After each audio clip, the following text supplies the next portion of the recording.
So find your way into a comfortable seat. And before anything, just keep your hands on your knees and do some shoulder wiggles.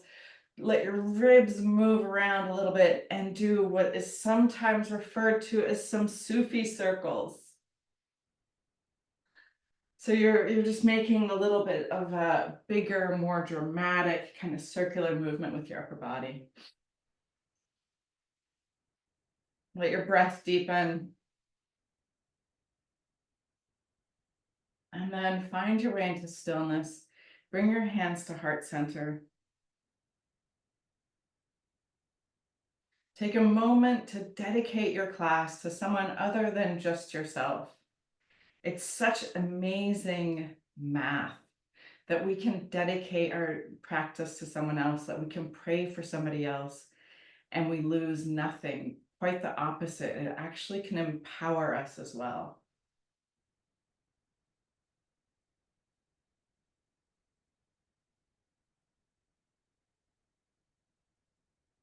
And let's sound 3 ohms. So you want to feel the ohm in the back of your throat. It might not be the prettiest sound, but it's more that it has the vibrancy, the vibrations in the back of your throat, the noisiness. Empty your breath. Take a deep inhale through your nose.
Relax your hands down and turn your chin to the right. And then turn your chin to the left and just kind of check out how your neck feels. And then you're going to come back to center, and we're going to start by massaging our face a little bit. So let's start at our jaw today. So you can take your thumbs right underneath your jaw, or that's called your chin, right in the middle there. And you're going to make little circles with your 2 first fingers. You can do 1 finger if that's easier, if you like it better. And just massage along the edge of your jaw here. Now, I feel like, we get so, I don't know what the right word is. We always think we know, or at least maybe that's just my problem. But the thought that massaging my jaw affects how my neck is never really occurred to me till I met face yoga. Now that you've massaged your jaw, take your knuckles to right at your nasal folds and just drag your knuckles like you're kind of going right underneath your cheekbones.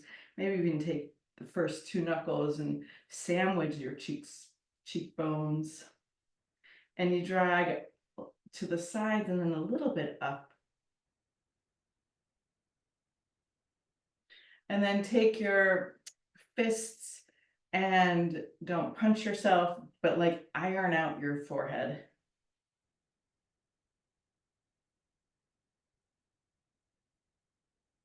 It's not so elegant, but you notice that even, just rubbing your forehead with your knuckles, it's amazing how much sensation there is here. Now, shake out your hands, make sure your shoulders are not getting tense. And we're gonna actually take our hands to our head, and you're gonna wiggle your scalp like you're like, look, mom, I'm wearing a wig. And then take it backwards and forwards a couple of times and take it side to side a little bit. And then separate your hands in like little spiders. No, that sounds gross. Little stimulating branches. Massage your head, the skin all along your head. So even the looseness of our scalp affects how our forehead wrinkles. And then with your fingertips, just start to pitter patter like you've got rain coming down on your face. I like to go a little gently underneath my eyes, like I'm patting on makeup. And then come back to your jaw, and we're going to do this last swipe, taking the first knuckles of our thumb and just actually pushing quite hard into that line of your jaw.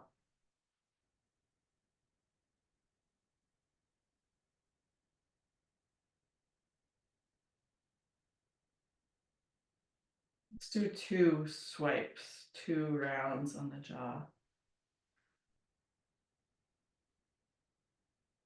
If you've ever had the joy of speaking a different language, sometimes you'll notice your jaw, your mouth actually gets sore when you haven't spoken it in a while.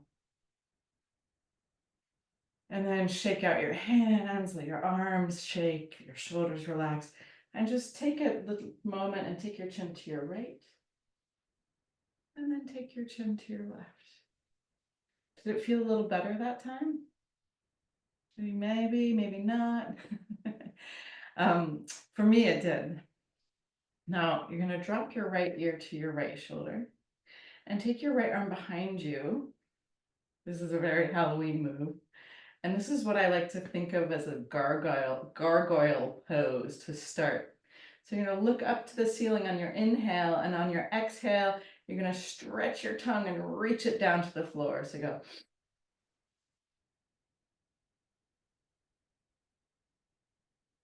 And then let your chin come to your right shoulder and just tug at the back of your skull. Release your head, come to center. And then with your exhale, drop your left ear to your left shoulder, reach your left arm behind you like it's somebody else's.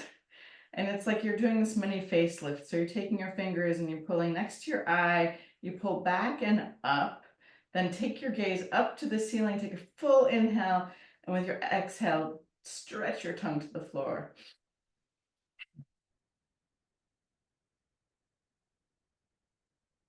And then grab the back of your skull as you bring your chin towards your left shoulder.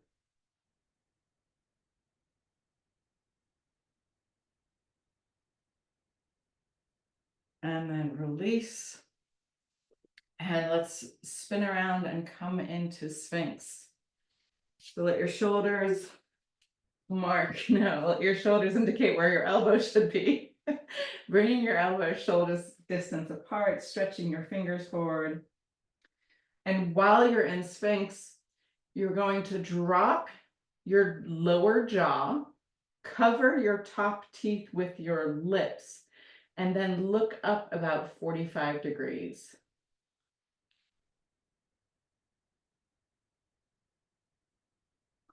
For 10, 9, 8, 7, 6, 5, 4, 3, 2, 1. And now just let your face be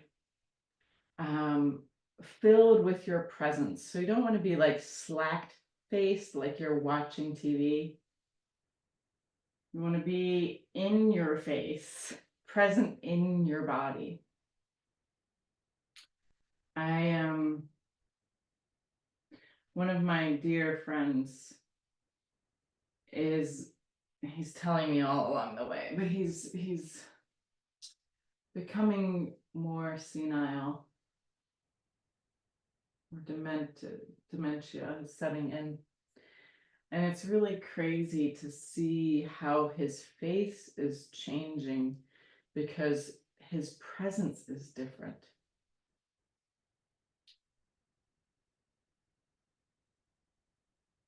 You might notice sometimes if you ever watch anybody while they're watching, like look at someone while they're watching TV, like they completely check out of their face. And there's a certain lack of presence that lets the face kind of sag and be without life force.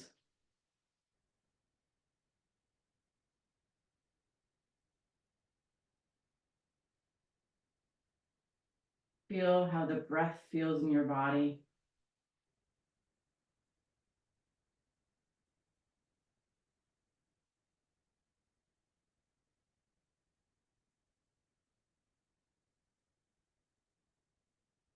So this presence, this occupying ourselves,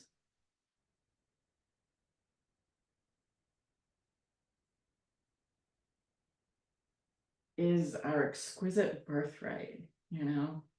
This is the magic of what it is to be incarnated on the earth in this tender time between birth and death.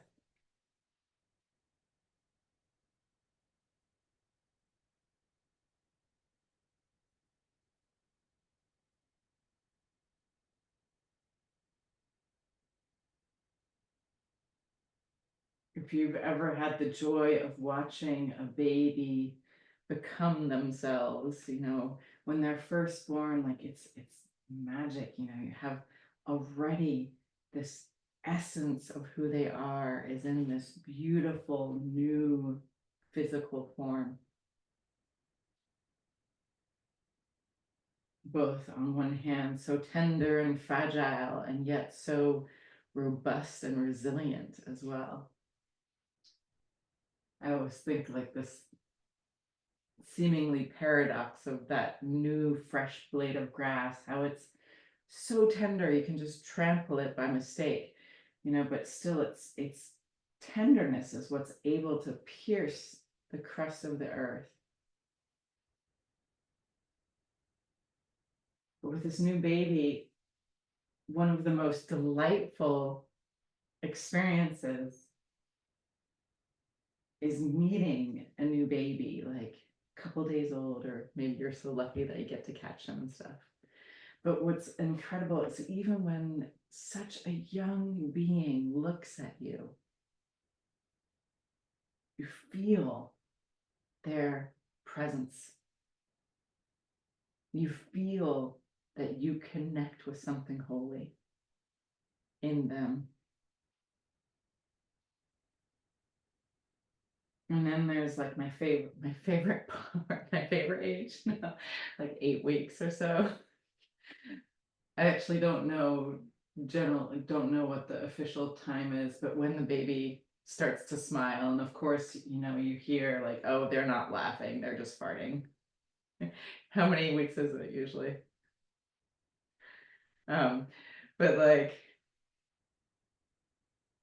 it's so incredible as they connect more and more with you. We are filled with such joy, and you see their face becoming.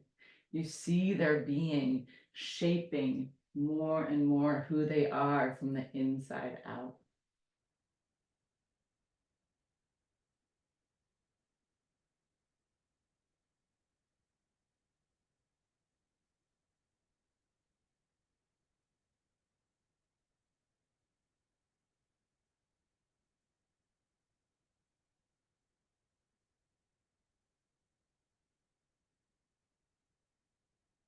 This witnessing of a child growing is really witnessing the holy of holies that you know we're here for, this incarnating into earth, incarnating into an earthly body.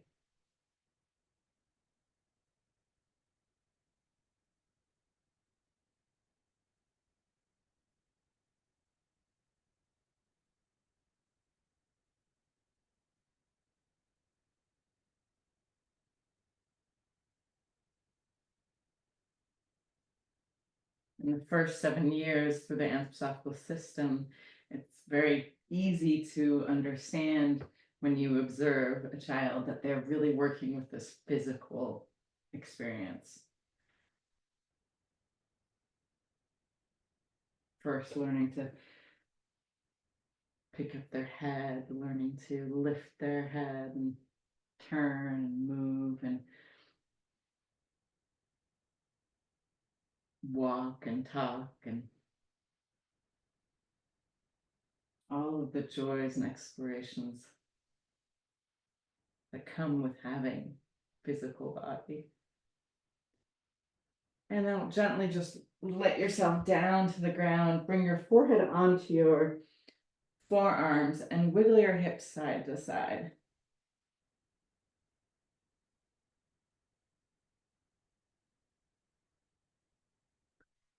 And we're going to push back into a wide-kneed child's pose. Feel your fingers stretching forward, feel your hips reaching back.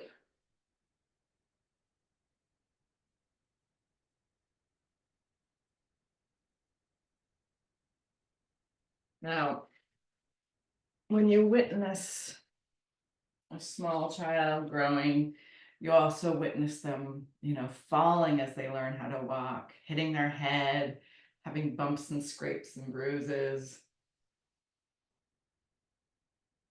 Maybe even noticing how much they survive and already being confirmed that angels exist because what your kids managed to narrowly escape.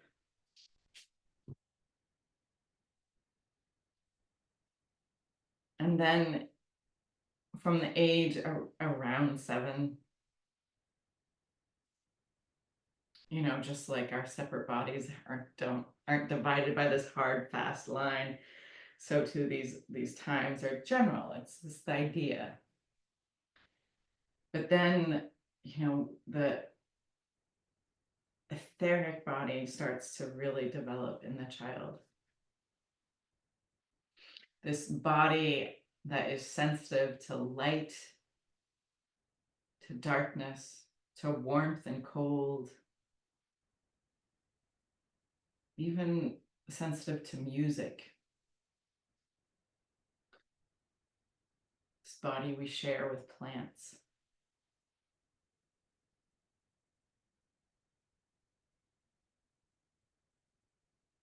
So then you get to see these children experiencing their emotions, experiencing, not just like the physical pain of bumping the knee, but more these emotional growing pains. Not being included in a group, or misunderstanding a situation, or feeling something that really just takes over everything.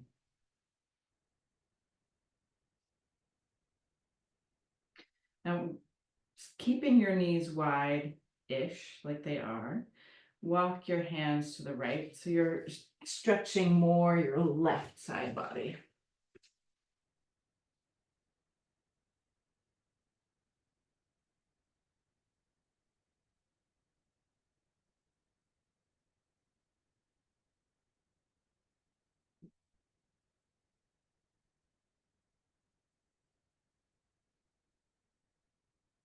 So this time is really where,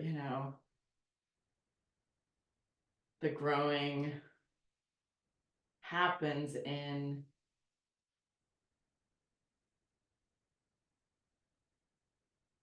a very emotional way.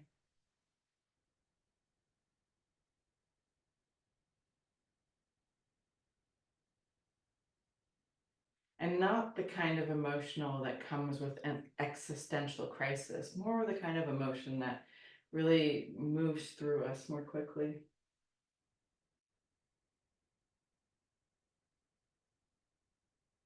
And then start to make your way to the other side, stretching your arms to the left. You can take a couple breaths to get there.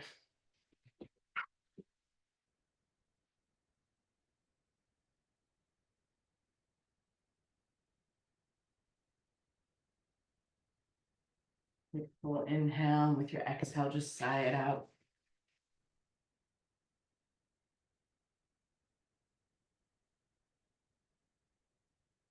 And now at 14, in the anthroposophical system, they really recognize how, in addition to having this growth in the physical body and now the etheric body, there's this body, the astral body, this body of our thinking and desires, our dreams, our feelings. And, what we observe is really kind of the emotional realm getting more intense. And so, remember this small baby child that we could meet so clearly just through their eyes when they were, before they could smile even. And then we get to meet more of them as they become these little I am beings, and their personality comes out and their dispositions come out, so to say.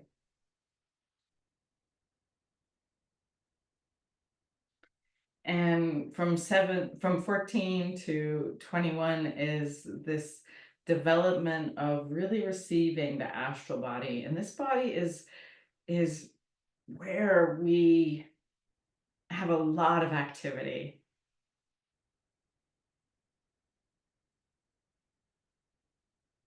where we have, authorship, where we start to learn how to think more, we learn how to have goals.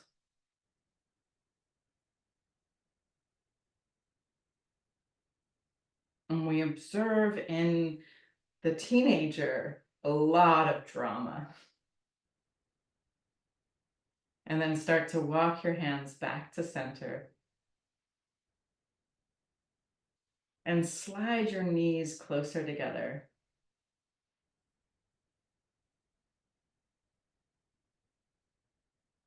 And take your arms back behind you.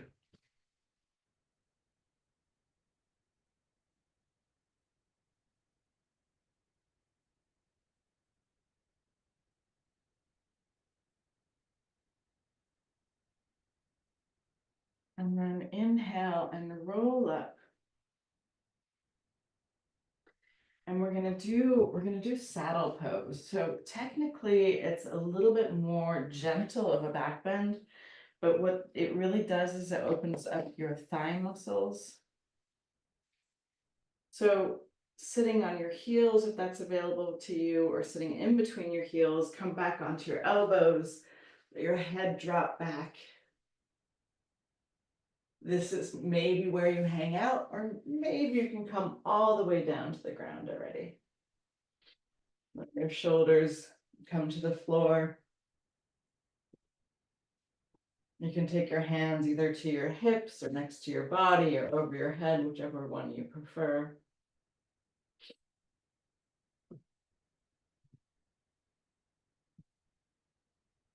And then it's really finally at the right age of 21 that we receive our ego. Now, we know there can be such a forceful personality already ripe in the being long before 21. So it is a little mystifying how this receiving of the ego really affects us. But if you think back into your own biography, we can start to understand then there is something that comes in that is really about developing our own personal path, our own direction.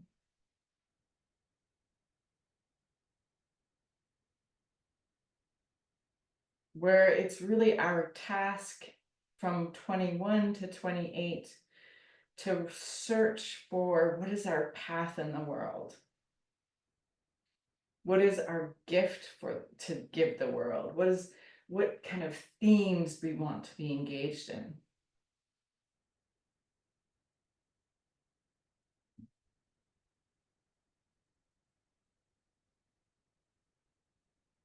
Now, if we think from the age of 0 to the age of 28, we think about how the physical body then changes. It's dramatic.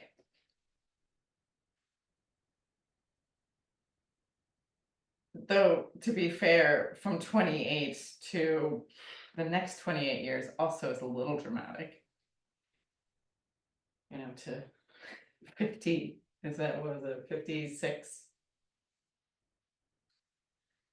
But there's such a huge change in size, in the qualities of tissues. Like think about the softness of a baby arm, and think of an arm of a 28-year-old.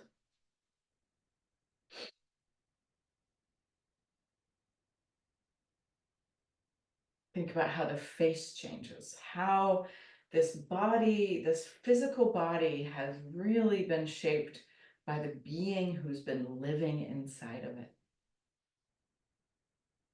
And how that being has moved out into the world.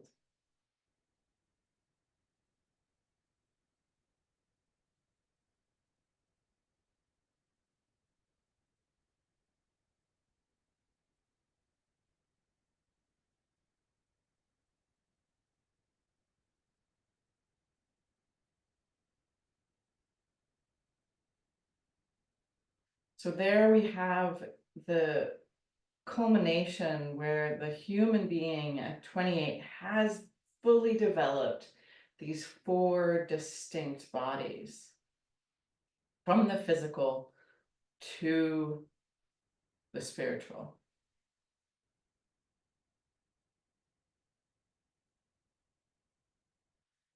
The physical body, the etheric body, the astral body, and then the ego, the I, capital I.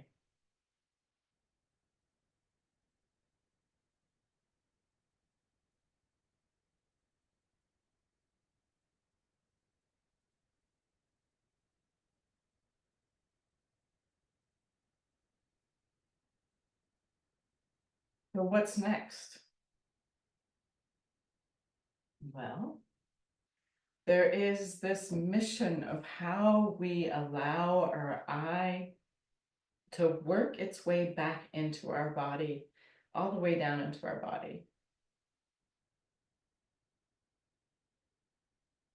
That it's actually our individuality, this part of us that is connected to the spirit realm, that is supposed to actually work in ourselves and the world in such a way that ultimately we start to purify all of those bodies through our I being. Now start to come up one elbow at a time, and come up onto your hands and knees. I'm having a little trouble with one of my knees, so I'm putting some extra padding underneath my knee. This is a body over 28. And then in our tabletop position, start to move around like you're gonna do a dancing tabletop. Not dancing on the tabletop, but dancing the form around a little bit. Move your shoulders, bend and soften your elbows a little bit. Getting a little bit of a seaweed motion going on. Start to circle in one direction. Letting your hips sink back towards your heels. And then you can circle in the opposite direction.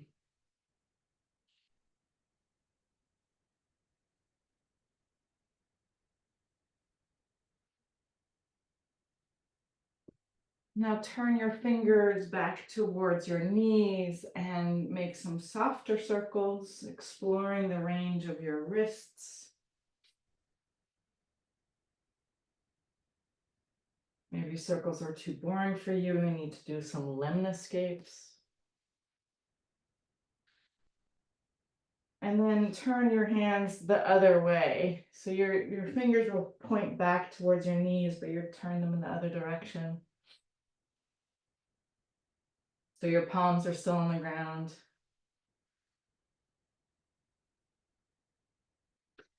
And then with your fingers pointing back at your knees, take your left hand. Let's do one hand at a time. And point your fingers with the back of your knuckles on the ground. It can't take very much pressure, so I'm using my right hand to support my weight, but I have a little bit of weight over my left hand. I'm going to make a couple more circles. And then place your left hand down and turn your right hand over, thumb on the inside, fingers pointing towards your knees, and make a couple more circles.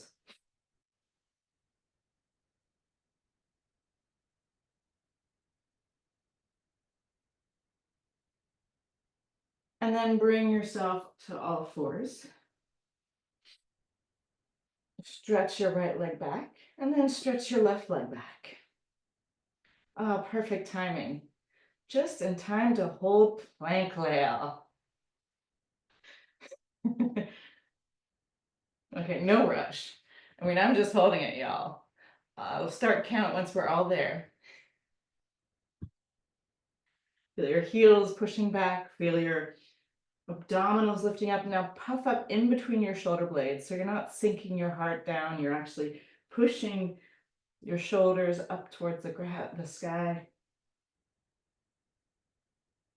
With your inhale, inch forward. Exhale back. Inhale forward. And then you can do it a little faster, forwards and backwards. For 5, 4, 3, 2, 1. Bring your knees gently down to the ground and let your hips sink back to your heels for child's pose. And then inhale, stretch your fingers forward. Exhale, tuck your toes under. And I can see someone else coming into the store. And then lift your hips up into the sky. Yes, I'm magic. I'm a little detective looking at reflections. And then wiggle around. Inhale, take your right leg up to the sky, stretch it long. Bring your right knee to your nose, lift high up on your left toes, lift your hips as high as you can, and then step your right foot forward. Let your left knee come down to the ground. Stretch your toes out and climb up onto your knee. So it's like you're in proposal asana, like you're gonna sing your ballad now. From here, pull your belly away from your thigh and then lift your arms up. Now you may even look in between your hands up towards the ceiling if your neck's okay. Notice if you're backing off from the stretch, you can drop a little deeper. Take another full inhale. And then with your exhale, open arm twist to your right. Reach through your fingertips, especially your right hand.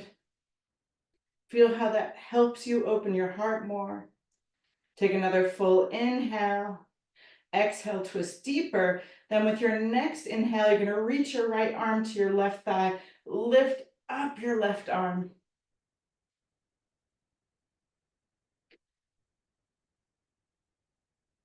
And then with your next exhale, bring your left elbow to the outside of your right knee and bring your hands into prayer. Push down on your bottom hand and help your chest spin open.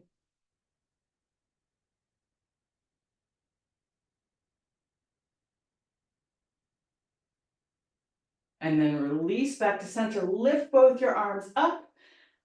With your exhale, place your hands down, tuck your left toes under, straighten your leg, and then come back to plank. And let's hold it. Push down with the first knuckle of your thumb and your index fingers to help puff up in between your shoulder blades. Take a full inhale, inch to your tippy toes. With your exhale, feel your shoulder blades reaching towards one another as you bend your elbows and slowly come all the way down to the ground. Point your toes. And inhale, lift up, low cobra. With your next inhale, lift up a little bit higher. Keep your legs super active to medium cobra. Try to imagine your big toes getting further away from your back. Inhale, high cobra. And then with your exhale, child's pose.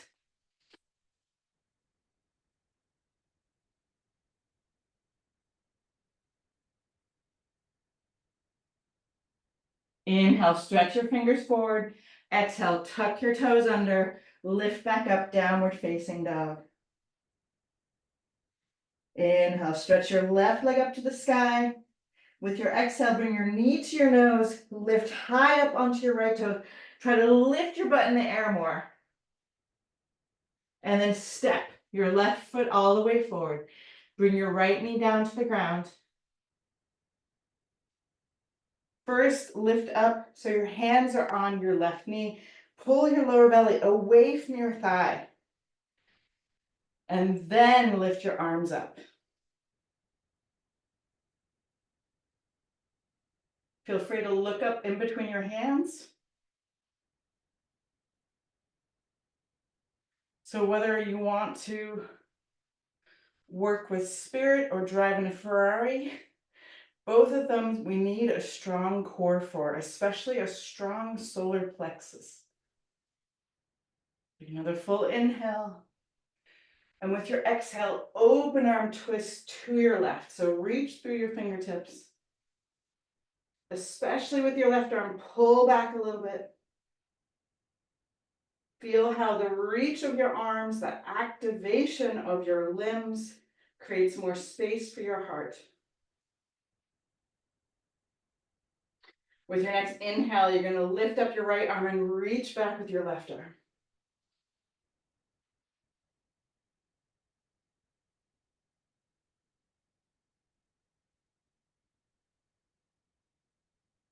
With your next exhale, bring your right elbow to the outside of your left knee and bring your hands into prayer. Pushing down on your bottom hand to help you spin open.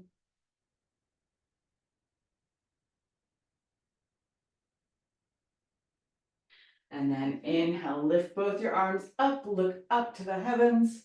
And with your exhale, place your hands on the ground, tuck your right toes under, and step back to plank. And roll both of your feet to your left. And stretch your right arm up to the sky. Now drop your hips down too low. Lift your hips up too high. And then come to that Goldilocks center. Feel how you have to have your abdominals engaged. All right, roll back to center. Yogi's choice, inch forward, do a little push-up just because you can. Yeah. And then roll both of your feet. So you're on the outside edge of your right foot, inside of your left foot. And stretch your left arm up to the sky. With your exhale, drop your hips down too low. Inhale, lift up your hips too high. And then find the soft power of coming to that Goldilocks center. Exhale, come back to center. Inch forward and lower all the way down to the ground. Take your arms back behind you, palms spinning towards your thighs, and inhale, lift up into locust pose. So you're lifting your legs, reaching through your fingers. You might even see that babies do this. Try to lift both ends of your body. And then exhale, child's pose. So notice even in the supported sequence, we still work. You don't have to be over the top to start to feel the movement warm your body. And what's so cool and interesting about it is you're confronted with how you direct yourself. So roll up. Let's just do a little arm stretch here. Stretch both your arms up and then bend your right elbow and push your elbow down. Lift up your chin so the back of your head is pushing into your arm. Yeah, now your eyes sparkle too. Bonus. Now either stay here, or if you have the reach, you can just sweep your left hand behind you and see if you can hold hands. If you can't hold hands, hold on to your t-shirt or sweatshirt and then push, or sweater, push your head into the back of your arm again so your chin's parallel to the ground. Now engage your root lock. Lift up, just a little action.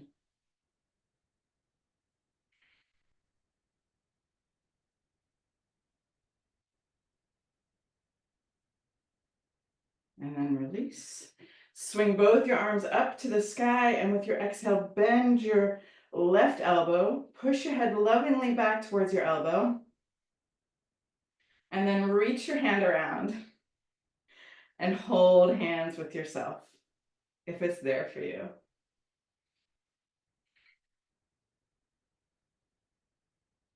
So when we do anything physical, but really when we do anything, we start to notice, like, I mean, I daydream sometimes. Wouldn't it be cool if we could go to a yoga class and we just easily do whatever the teacher said we should do?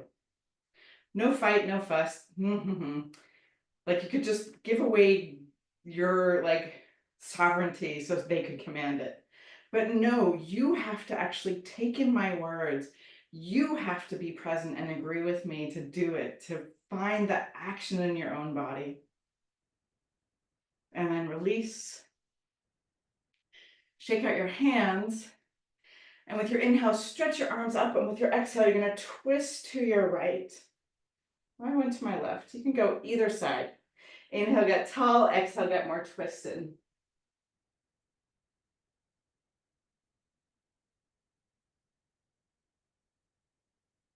So in our practice, our participation is key. We bring our I being to the moment. Inhale, lift up to center.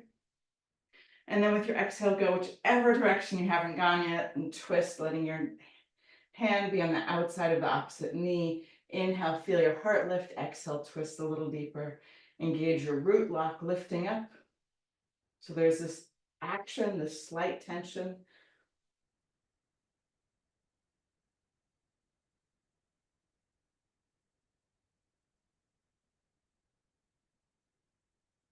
And then return to center.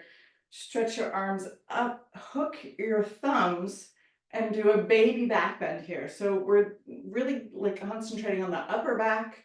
And again, you have to engage your root lock. Pull your belly just in just a little bit, this attention, not like you're sucking on jeans. And then release and walk your hands forward. Coming to your hands and knees. Tuck your toes under.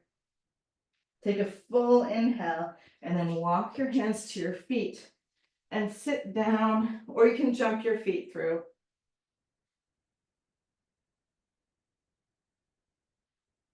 And we're gonna grab onto the backs of our thighs, lift up our legs.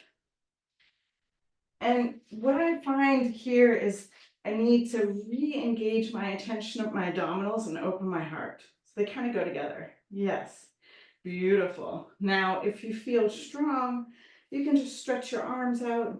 And if you feel flexible, you can stretch your legs long.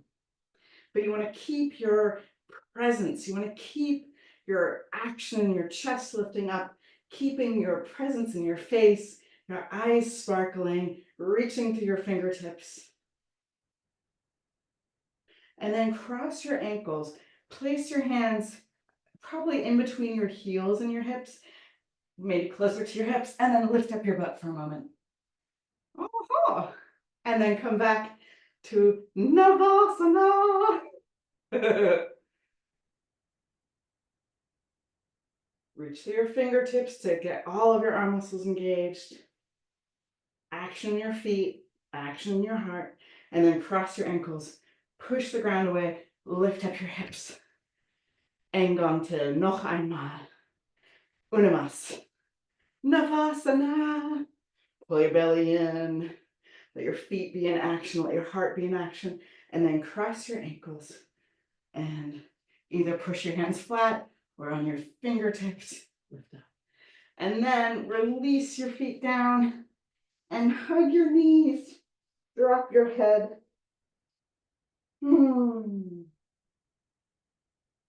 Feel free to do another Navasana if you missed the burn.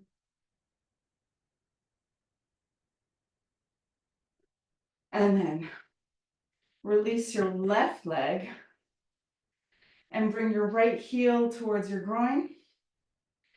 And twist a couple times so your belly button's over your left leg. And start to take your neutral spine, walk your spider fingers forward. And once you've gone as deep as it goes today, drop your head.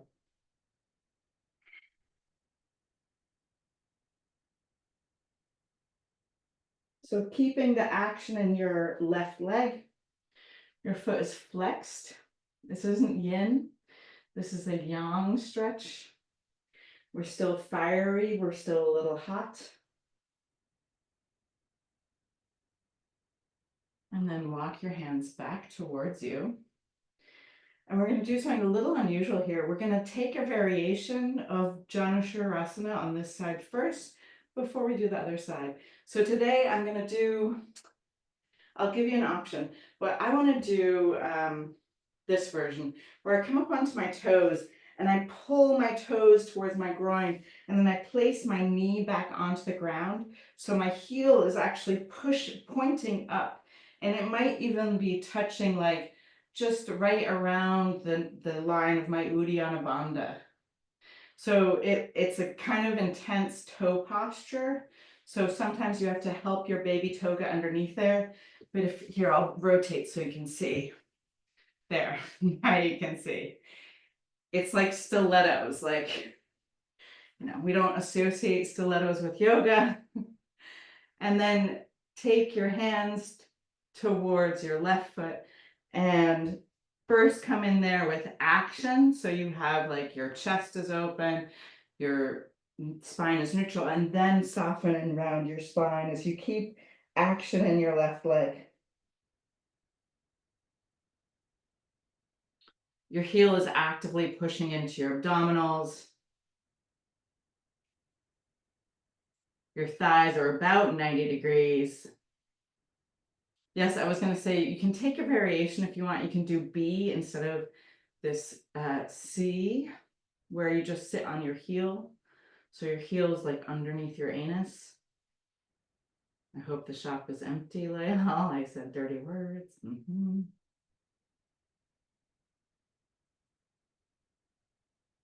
And then take a full deep breath there, and then with your inhale, lift up. And whew, shake out your right leg. It should feel pretty nice right about now. And fold your left knee in, bringing your heel towards your groin. There's 90 degrees between your thighs, and do a little dance. Keep your elbows high. Maybe you're doing a little bit more of a dancey dance. Oh, I like that, Sabine. That's lovely. Bring your hands to your shoulders for a little Sufi twist. And then twist so your belly button's over your right leg. Come forward, like letting your spiders go for a walk, and then bow your head down once you don't have any more distance to reach with your hands, and let your spine become soft, but keep action in your leg. So part of why yoga is effective is that you're doing a practice out of your own free will, that you're bringing yourself into your practice.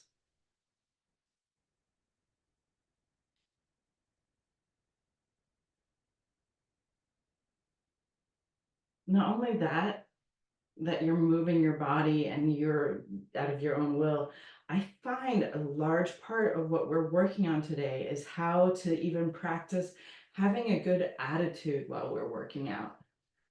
You know, I encourage my students to smile. Sure, on one hand, it feels better for me, but it actually is about how it feels for the students, how you feel when you smile. You're messaging your body that you're okay and that you even like this fire, this struggle. Now start to walk your hands back, rolling up. And we're going to do this variation again of Janusharasana C. So you're going to put your feet on the ground with your toes pointing to your left, and your heel is going straight up, and then you drop your knee down. So you often have to kind of slide your left hand and pull your toes towards you, and then drop your knee down. Now, if that's not available for you, you can do variation Janusharasana B, where you sit on your heel. So you're literally, your anus is right over your heel. But I'm going to do this variation today like I did on the other side. And first I'm going to twist and then actively walk my hands forward, then drop my head, letting the action stay in my leg, but softening the spine.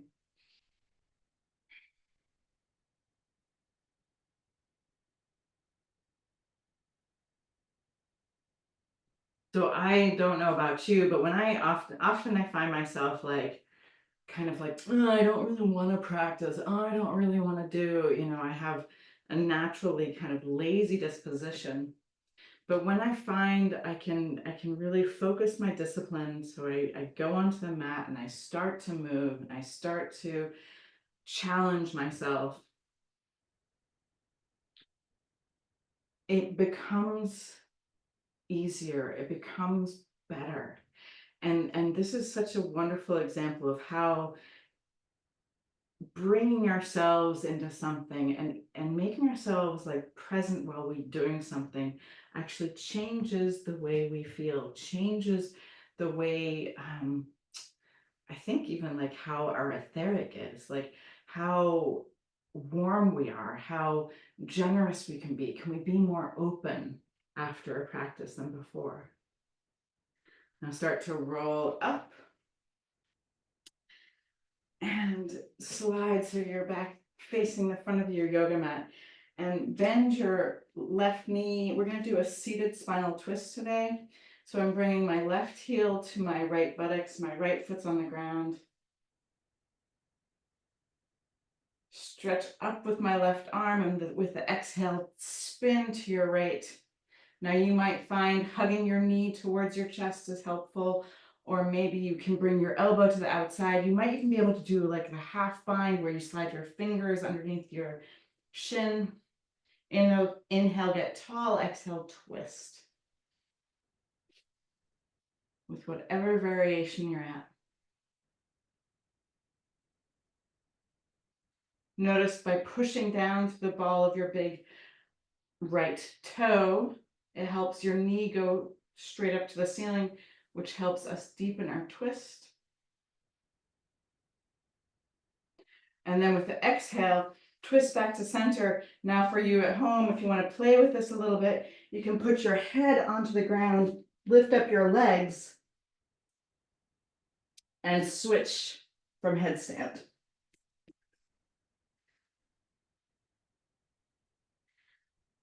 Now, whatever works for you today, first, like anything, it needs to start in the imagination.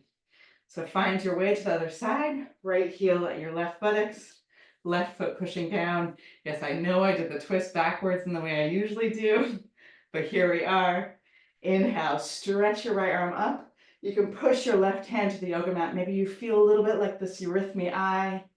And then with your exhale, twist to your left and set up. Keep the action in your legs, pushing down to the ball of your big left toe. Inhale, get tall. Exhale, twist.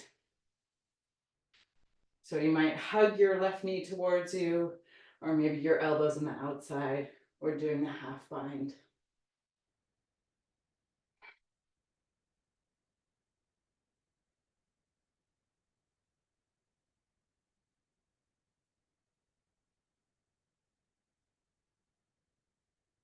And then release. And lower yourself down to the yoga mat. Coming into Shavasana. So even in this corpse pose, in our practice, we stay present. So when we die, our different bodies separate. Our physical body starts to return to the earth. Our etheric body takes a little longer, but eventually it dissipates. And our astral body and our eye go all the way to the spirit realm to be part of the spiritual world. In Shavasana, however, we want to stay present.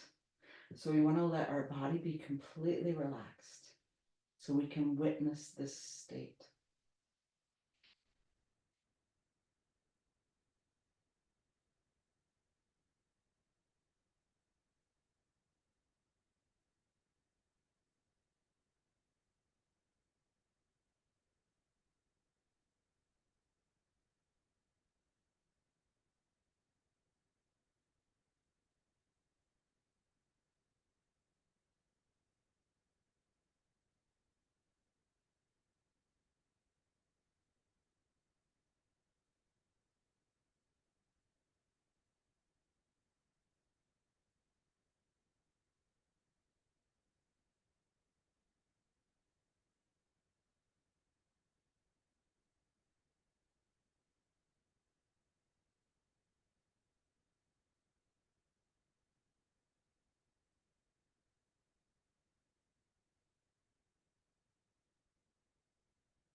All right, start to invite your breath back to the edges.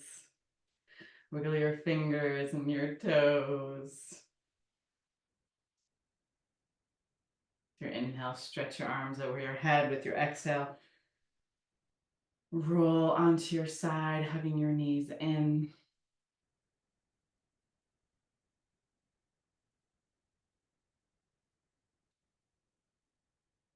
And then start to find your way into a comfortable seated position. Allow your hands to meet at heart center. And let's close our practice with a final Om. So maybe lift up an image of the person you dedicated your class to. Smiling and happy. Take a full exhale, then inhale through your nose.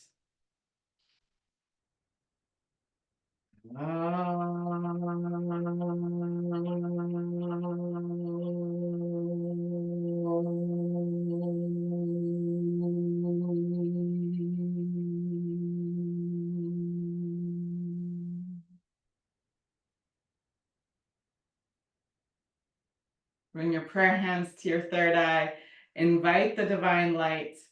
And as we bow forward together, we say, Namaste. And so much love. Make some noise. All right. Thank you so much.